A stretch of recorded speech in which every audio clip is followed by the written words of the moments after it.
Salut tout le monde, aujourd'hui on se retrouve pour un nouveau tuto de la série Little Fimo. Je vais vous montrer comment réaliser cette galette des rois très facilement. Donc il n'y a rien de compliqué mais le résultat est quand même assez réaliste.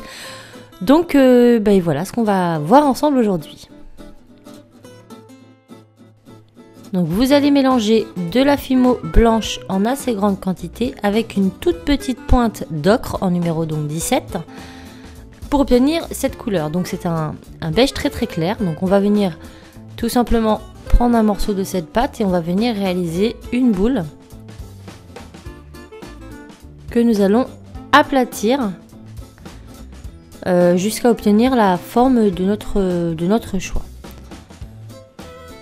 Donc là elle était beaucoup trop épaisse, donc j'ai passé 2 coups de rouleau dessus dans chaque sens et donc je réalise comme un petit camembert et je vais venir fondre le dessus pour que le dessus de ma galette soit quand même assez arrondi. Ensuite, une fois qu'on a notre forme générale, on va venir réaliser le dessin de notre galette. Donc d'abord je prends un tout petit dotting tool et je vais venir réaliser le contour. Donc je fais tout simplement un petit trait.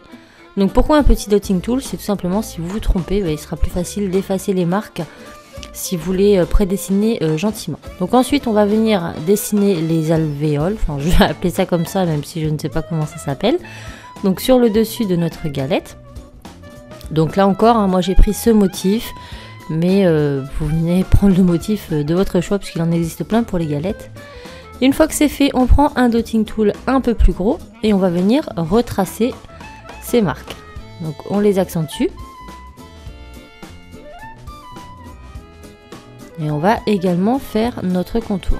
Donc s'il nous en manque, on n'hésite pas à en remettre une, c'est ce que je vais faire un peu plus tard. Et là je viens réaliser mon contour.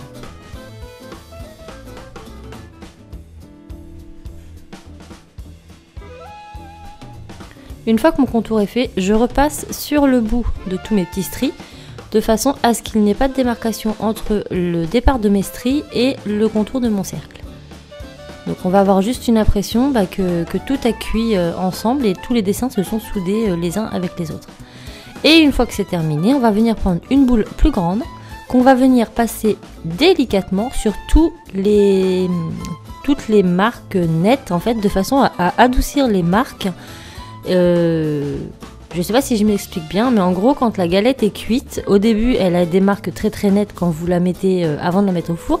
Et une fois que la pâte a gonflé, il y a ces petites alvéoles qui ont un effet bien bombé. Et c'est un petit peu l'esprit qu'on va donner ici en adoucissant toutes les marques. Voilà. Donc là on réadoucit et on fait pareil avec le contour intérieur. Donc hop, on adoucit généralement, ou vous m'avez compris, de façon à ce qu'on ait un tout bien terminé. Donc là on a vraiment l'impression qu'elle est gonflée en fait, que tous les stries sont bien bombés et donc que la pâte a bien pris, puisqu'on veut un effet après cuisson et non pas avant cuisson. Maintenant on va venir faire donc notre feuilleté. Donc pour cela je prends tout simplement ma lame et je vais venir comme ça, hop, appuyer en réalisant plein de petits traits aléatoirement. Donc il ne faut pas qu'ils soient l'un contre l'autre, on ne sait pas du tout ce qu'on cherche, il faut vraiment que ce soit aléatoire. Vous les faites passer les uns sur les autres comme vous le sentez, l'effet feuilleté va se faire très simplement. Donc au début j'avais gratté comme ça un petit peu et en fait ça déchire la pâte et c'est pas très joli. Donc moi je vous conseille vraiment d'appliquer la méthode, vous posez votre lame et vous la faites rouler en fait tout autour de votre galette à des endroits un petit peu différents. Vous les faites repasser par dessus et l'effet sera vraiment très bien après. Donc on peut réaliser des grandes marques ou des plus petites, enfin c'est vraiment à vous de voir. Et voilà ce que l'on obtient une fois terminé. Donc maintenant on va venir passer, donc là je refais quelques coups et ensuite on va venir passer à la colorisation de notre galette. Donc je commence par ce jaune très clair que je vais mettre sur l'ensemble de ma galette. Donc si votre pâte est déjà un peu plus jaune que la mienne, ça ne sera pas forcément nécessaire. Mais c'est vrai que la mienne, la galette est quand même assez jaune. Et là pour le coup ma pâte était quand même assez beige. Donc là la colorisation va encore vraiment dépendre de votre mélange. Ensuite je prends cette écrue que je vais venir pareil placer partout. Donc là par contre je balaye le dessus de façon à bien marquer les intersections. Je ne sais pas si c'est comme ça qu'on dit, mais vous aurez compris. Je fais ça sur tout le contour Et lorsque ce sera terminé, je vais faire la même chose avec de la couleur brique. Donc la couleur brique, j'y vais vraiment mollo, hein, parce que sinon elle va devenir orange carotte. Donc on y va vraiment très légèrement et on vient balayer le dessus de notre galette et également le contour pour laisser toutes les intersections visibles en plus clair. Donc là on a vraiment un côté bien doré de notre galette en sortant du four. Donc encore une fois ça dépend vraiment de vos envies, hein, j'ai envie de dire. La colorisation c'est vraiment propre à chacun. On n'a pas, des gâteaux il en existe plein, des cuits, des moins cuits. On a tous des goûts différents, donc faites-la comme vous avez envie de la faire. Maintenant je viens remarquer un petit peu le tout parce qu'avec mon pinceau il se peut qu'à certains endroits ça a un petit peu effacé. Donc je refais un petit peu mes contours et pareil pour le centre, histoire de refaire sortir un petit peu la couleur la plus claire. Hop, je repasse un petit coup léger. Ensuite on va venir découper notre part et on va venir la texturer ainsi que l'intérieur de notre gâteau. Donc pour la texture de notre gâteau, on va avoir du feuilleté en haut, en bas et sur les côtés et notre frangipane au centre. Donc pour le feuilleté, je viens tout simplement gratter ma pâte comme ça en réalisant des petits traits horizontalement. Donc je fais ça en haut, en bas et un petit peu sur la tranche.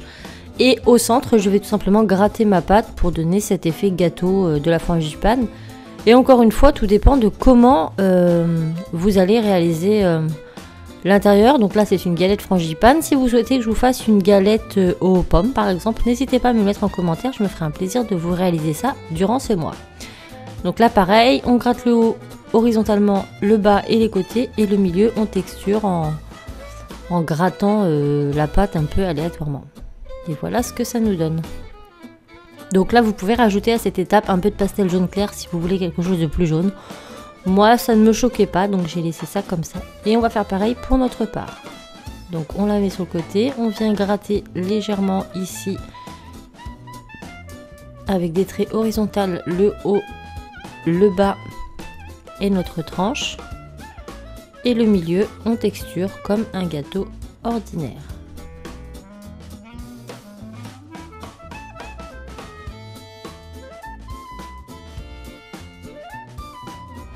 Une fois que c'est fait, on retourne, on fait pareil de l'autre côté.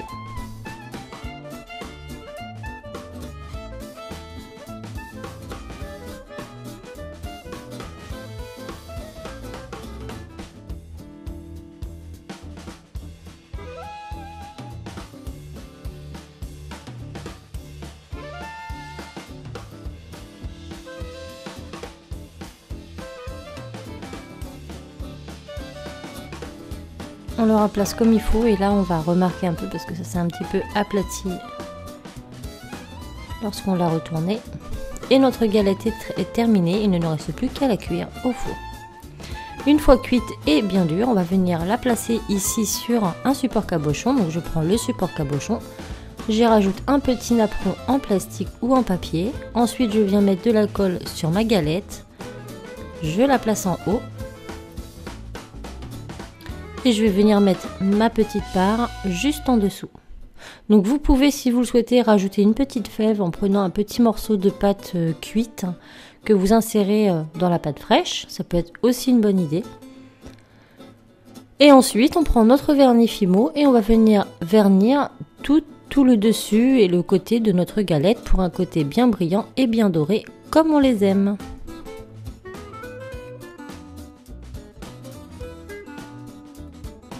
Donc voilà, une fois sec, notre petite galette est terminée. Donc vous pouvez vous en servir comme bon vous semble. Vous pouvez la mettre en collier, en bague, en ce que vous voulez. Donc j'espère vraiment que ça vous plaira. Je vais essayer de vous montrer d'un petit peu plus près le résultat qui est quand même assez réaliste.